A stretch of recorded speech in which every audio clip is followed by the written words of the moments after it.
At my son's wedding, I wanted to congratulate him, but my daughter-in-law said, "Take the microphone from her. That old woman has nothing interesting to say."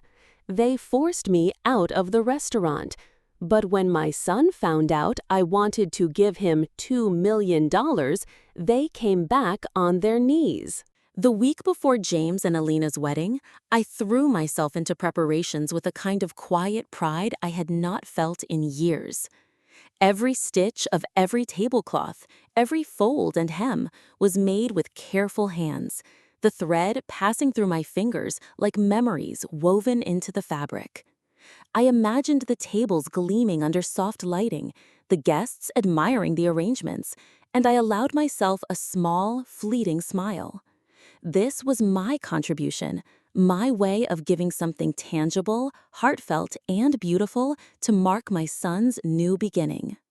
I transferred money to cover the banquet, my hands hovering over the keyboard longer than necessary, pausing with a sense of responsibility.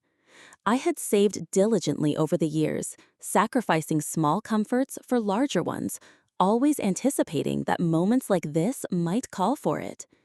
Every dollar sent carried a weight of love and expectation, the silent hope that my son and his bride would understand the depth of my support, even if it wasn't spoken aloud. And then there were the rings. I had melted down family gold, pieces passed down through generations, and had them shaped into delicate bands for the bride and groom. I remembered the hands that had worn these rings, the lives they had touched, the history embedded in each glinting curve of metal. It was more than gold. It was memory, connection, and devotion. I delivered the rings to the jeweler myself, making sure they were perfect, imagining the moment my son would slide one onto Alina's finger, and then, finally, my own son, sealing not only a marriage, but the legacy of a family's care and love. Even as I labored, I felt a strange mix of satisfaction and quiet anxiety. Weddings, I knew, were complicated affairs, filled with subtle hierarchies and social games I had learned to navigate over decades. I moved with precision, fulfilling my role not just as mother, but as someone who had dedicated a lifetime to holding this family together. I prepared everything meticulously, hoping for a moment of recognition, a fleeting glance of appreciation, but ready to accept it silently if it never came. By the evening before the wedding, the house smelled faintly of freshly ironed linens and polished wood. My hands were sore, my back tired, but I felt an odd pride.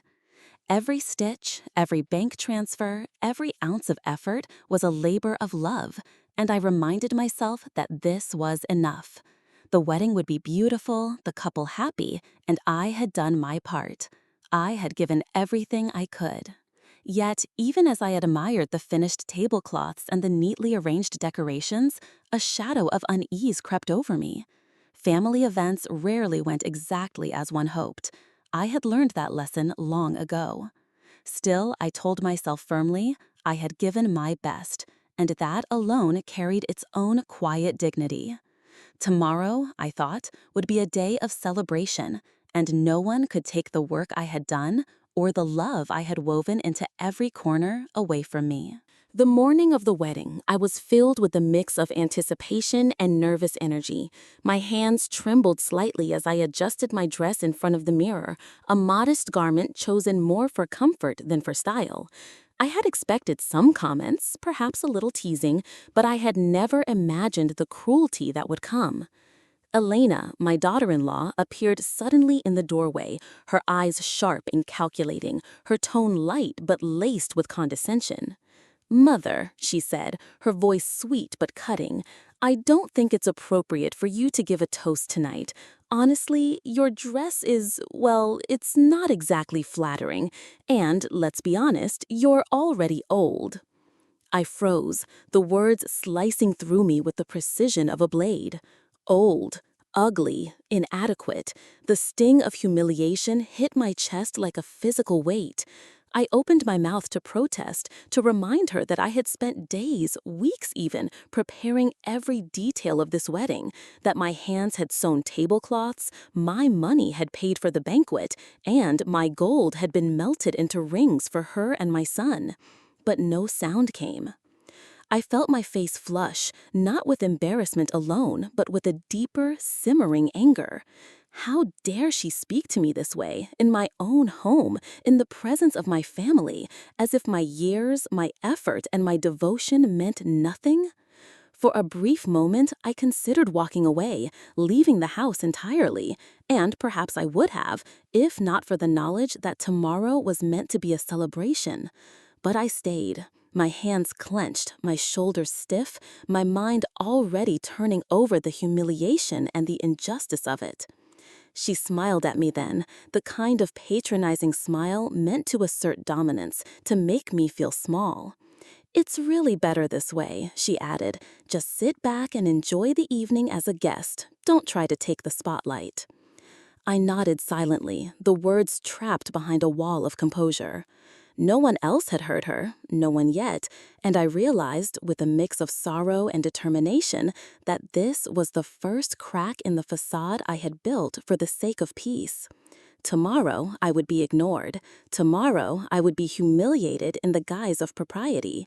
And yet, a small ember of resolve sparked within me. I dressed carefully, smoothing my hair, straightening my modest dress, and reminding myself that no insult, no belittling could erase the value of what I had done. My effort, my love, my sacrifice, all of it was real. And if Elena wanted to attempt to diminish me with her words, I would endure it, but I would not allow it to define me. That evening, I prepared myself quietly, my hands still steady, my gaze calm. Inside, though, a plan was beginning to take shape, a plan not born of revenge alone, but of honesty, courage, and the quiet assertion of my dignity. I would find a way to teach them that respect is earned, that years of love and labor cannot be dismissed with a cruel sentence. And when the time came, they would see that the truth, sharp and unwavering, has its own power, far greater than fear or scorn. The wedding day arrived in a flurry of excitement and chaos, but none of it included me in any meaningful way. I sat quietly at a small table near the edge of the hall, the hum of laughter and clinking glasses drifting around me like a sound I was only half a part of. The decorations gleamed, the banquet was exquisite, the music swelled with joy. But for me, it was all distant, a celebration in which I had no role. No one came to sit with me. Guests who had once smiled in passing now glanced briefly and moved on. Conversations carried on without a pause for acknowledgement of my presence. I felt the sting of invisibility, the sharp edge of isolation in the very room where my efforts had made everything possible.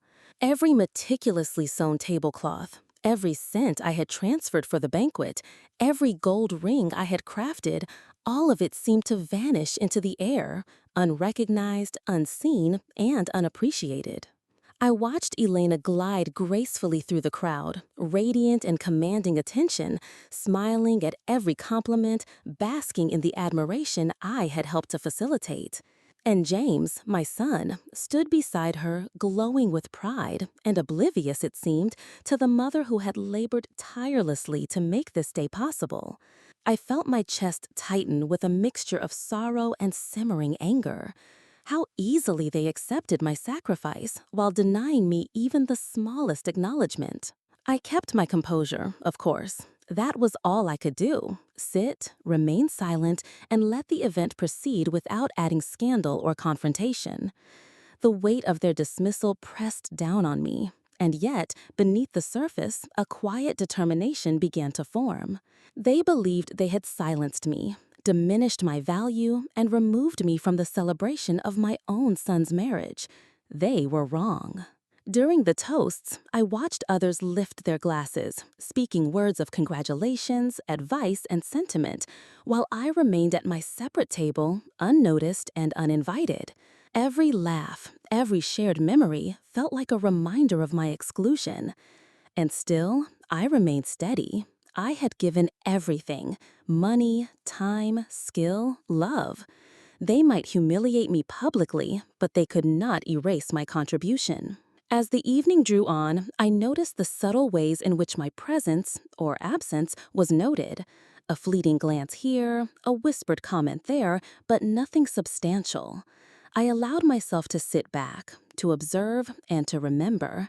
This was not the end of the story, nor the final measure of my worth.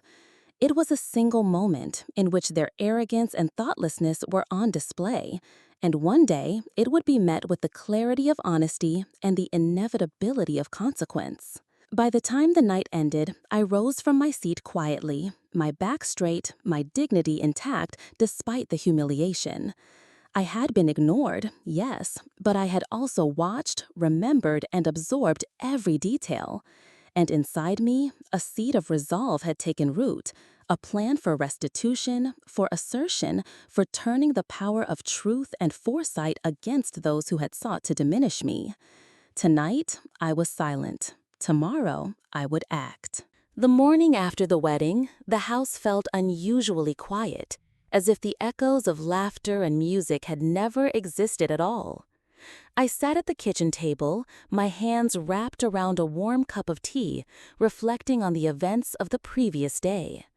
The sting of humiliation still lingered, the sharp reminder of how easily I had been dismissed, how thoroughly I had been made invisible in the midst of my own son's celebration.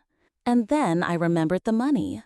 $2 million, the fortune I had quietly intended to gift James and Elena, not as an act of submission, but as a gesture of love and hope for their future. My fingers trembled slightly as I imagined what could have been: a house, a business, security, a life free of worry. But that dream, I realized, had been irreversibly tainted by the sheer disrespect I had endured. No, not anymore. I closed my eyes and let the anger rise, not the wild, uncontrolled anger of impulse, but the deliberate, simmering determination of someone who had been wronged and refused to be taken advantage of again. They had shown me exactly how little they valued me, and I would not reward ingratitude with generosity.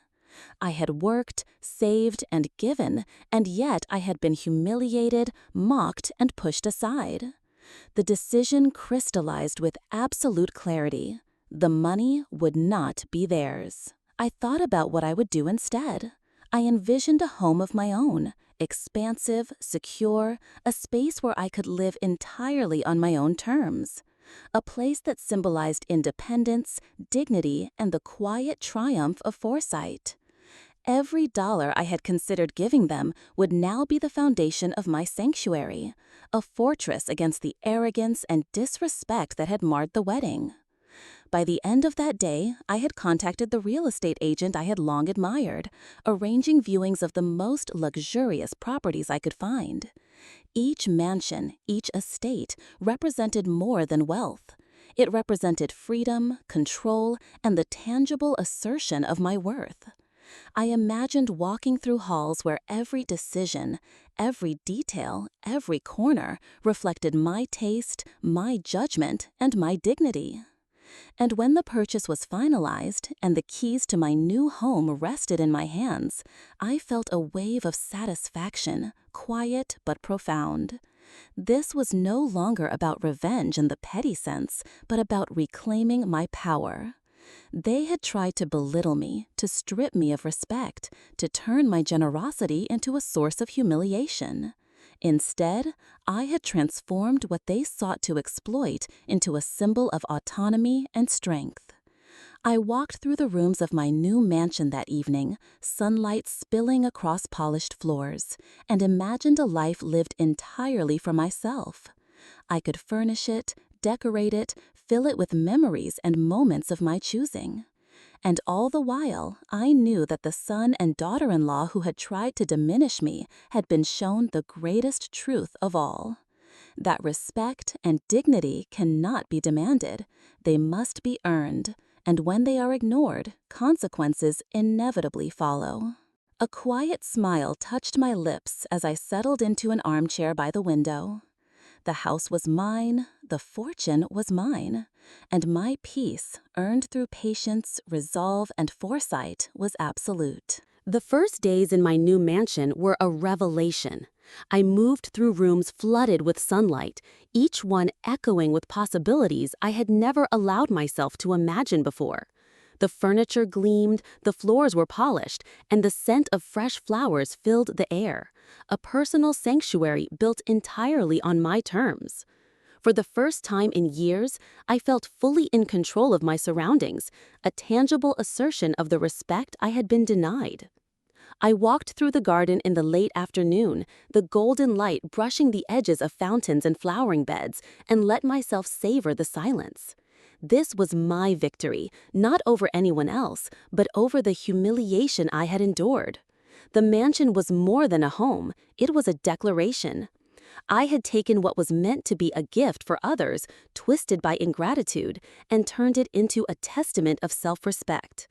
Every wall, every piece of art, every sparkling fixture was a reminder that I no longer depended on anyone's approval or recognition to claim my worth. I allowed myself small indulgences, a chaise lounge by the bay window, a chandelier that cast prismatic light across the main hall, a library filled with books I had long yearned to read. Each choice was deliberate, a reflection of my autonomy, and a quiet rebellion against the years in which my efforts had been overlooked and dismissed. It wasn't long before rumors began to reach the neighborhood, whispers of the woman who had bought a mansion seemingly overnight. I could hear the faint echo of gossip carried on the wind. My son and daughter-in-law, it seemed, had learned of my acquisition. I did not need to be told. The idea had already taken shape in my mind. They would come. They would expect to demand their place, to assert some claim over the fortune and property I had earned for myself. And so they did. One morning, the doorbell rang, and there they stood.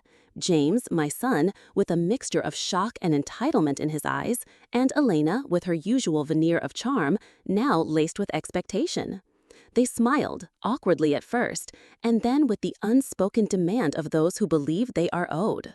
"Lucy," Elena began, "we heard about the house. We thought we could come live here with you." I studied them quietly, my lips pressed together, my gaze calm but unyielding. "Live here?" I asked, my voice deliberate, measured. "And what happens to me, exactly, in this arrangement?" Their smiles faltered for a fraction of a second, but they quickly recovered, as if confidence could mask audacity. "Oh, we just thought it would be more convenient," James said, his tone attempting nonchalance. "It's a beautiful home, and it would make sense for us to—" "To move in and push me out?" I interrupted, letting my words land with precision. "I see. You want to occupy what I built with my own foresight after you ignored my effort and humiliated me. How convenient indeed." They faltered, the facade of entitlement cracking slightly under the weight of my honesty. I continued, each word measured and deliberate. "I am the owner of this mansion. I am the one who purchased it. You were offered my generosity once, and you squandered it with your disrespect. Now it belongs to me, entirely, and I intend to live here on my terms. You will not dictate my life, my home, or my peace." The tension in the room was palpable, and I allowed myself a small, controlled smile. Honesty, coupled with unshakable resolve, was far more powerful than confrontation or pleading. They had sought to claim what was never theirs, to undermine me once more, and now the truth of their audacity was laid bare. It was clear that words alone would not suffice to protect my home. I reached for my phone, calm and decisive. "I will call the authorities if you do not leave immediately," I said. "This is no longer a negotiation. This is my home, and my boundaries are non-negotiable." The sight on their faces, the blend of disbelief, panic, and the dawning realization of their overreach was quietly satisfying. I did not gloat. I simply stood firm, a woman fully aware of her rights, her power, and her dignity. James and Elena did not leave immediately. They lingered in the grand foyer, their expressions shifting between indignation and desperation. I watched them silently, arms crossed, my posture calm yet firm. Every second they stayed, every futile attempt at charm or manipulation only confirmed the depth of their entitlement and the audacity they had always carried. "Lucy, please," Elena began, her voice forced into sweetness, the kind of tone that once would have unsettled me. "We just thought maybe we could all live here together. Think of it as a family home." I took a slow breath, letting her words hang in the air. "A family home?" I repeated, letting the absurdity settle in the room. A home is not a family when it is claimed through disrespect, when years of effort and love are ignored, and when humiliation is met with expectation. This is my home, not yours. You are not entitled to any part of it. James opened his mouth to argue, but I held up a hand. Do not test my patience. I offered generosity once, and it was met with mockery and insult. Now the rules are different.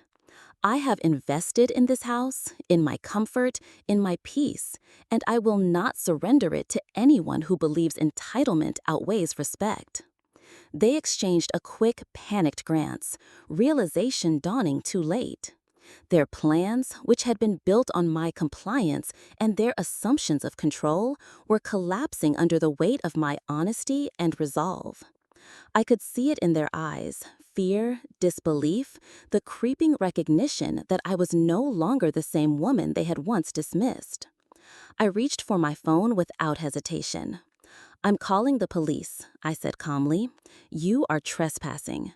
You have no right to be here. Leave immediately, or the authorities will remove you." Elena's hands trembled slightly as she tried one last appeal. "Lucy, please, we didn't mean—" "Enough," I said firmly. "Leave or face the consequences." Within minutes, the sound of sirens approached, and the weight of reality pressed on them. James's shoulders slumped, his confidence eroded by the certainty of the law, and Elena's charm faltered completely. 2 officers arrived, and with polite but firm instructions, they escorted James and Elena from the property. I watched silently, the tension in my chest slowly releasing, replaced by a profound sense of justice and relief. After they left, I walked through the halls of my mansion, the rooms echoing with silence once more. But this time, it was a peaceful, triumphant silence. Every decision, every boundary I enforced, every moment of honesty had brought me to this point. I had reclaimed my space, my authority, and my dignity. Sitting by the grand window, watching the sun dip low over the gardens, I felt a deep satisfaction. No one would disrespect me again. No one would take advantage of my generosity or my quiet strength, or the years I had devoted to family without recognition. The mansion, now filled with light and the scent of blooming flowers, was a fortress of my own making, a tangible symbol of self-respect and resilience. For the first time in many years, I allowed myself to breathe fully. The struggle for recognition, for respect, for fairness was over. And I had emerged not just victorious, but unshakable. The house was mine, my boundaries intact, my dignity restored. And the lessons of betrayal and humiliation had been transformed into a quiet, enduring power that no one could ever touch. The mansion had never felt more like home than it did that morning. The sunlight streaming through the expansive windows, glinting off polished floors and chandeliers. The air was scented with fresh flowers, the furniture arranged perfectly to my liking, and the quiet was deep and satisfying. I moved through the rooms with a calm certainty, knowing that this space, this life, belonged entirely to me. The incident with James and Elena had been resolved with the law on my side. The police had made it clear. My home, my rules, my property. They could not return, could not demand, could not intrude. Their sense of entitlement, their arrogance, had met an immovable barrier, and I had watched them leave, faces pale, understanding far too late that respect cannot be commanded, only earned. I walked through the gardens, noticing the sunlight dancing on the fountains, the roses in full bloom, and the serene order of it all. This was more than luxury, it was autonomy. Every brick, every plant, every corner of the mansion was a testament to foresight, patience, and the refusal to be diminished by cruelty or disrespect.